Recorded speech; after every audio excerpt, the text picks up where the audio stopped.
Là, on est à J-3, Inch'Allah, par rapport à la date de livraison de cet hôpital de campagne, dont la capacité avoisinerait, Inch'Allah, 700 lits donc de confinement.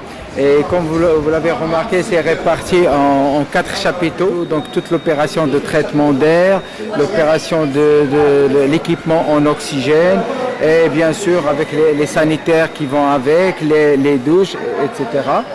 Donc, et comme vous voyez là derrière vous, donc c'est la partie, ce qu'on a appelé nous le village des médecins.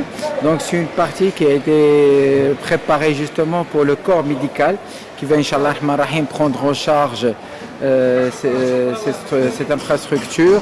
Donc il y a ce qu'on appelle des chambres de garde en nombre de 20, plus bien sûr 2 salles de consultation et 2 salles de déchocage.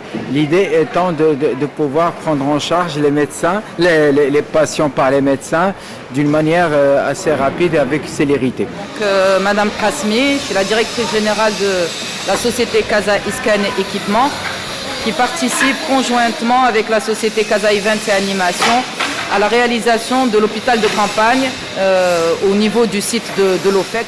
Il s'agit d'un hôpital qui va pouvoir accueillir au sein de 4 chapiteaux différents 720 lits qui sont des lits de confinement, donc qui seront entièrement équipés avec bien sûr pour chaque chapiteau, ça sera décidé par les utilisateurs selon la gravité des cas, donc c'est un système de marche en avant. On a également fait en sorte de mettre en place un système de traitement d'air qui permet de maintenir une pression négative, donc avec un système pour chaque chapiteau indépendant de soufflage et d'extraction.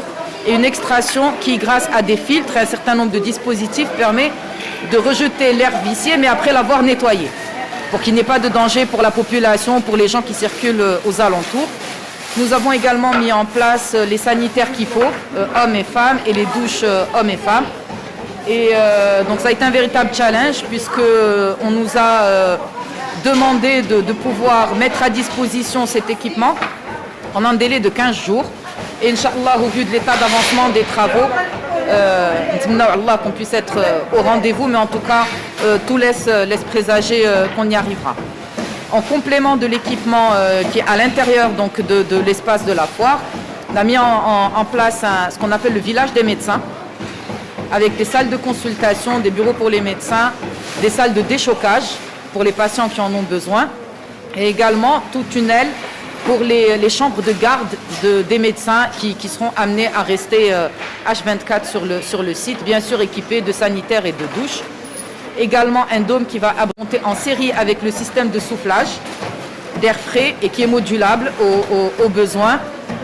Il est prévu aussi des détecteurs incendie, des extincteurs à l'intérieur, et on fournit également en location les bouteilles d'oxygène. Donc, alors, comme on disait, une précision importante, ce projet il a été initié par la wilaya de la région de Casa Stade et conjointement avec la préfecture d'arrondissement de Casa Anfa qui suivent de très près en permanence à nos côtés l'avancement des travaux. et il est financé par les 3 conseils, donc le conseil régional, le conseil communal et le conseil préfectoral, à part égale pour une enveloppe globale budgétaire de 45 millions de dirhams. Inch'Allah.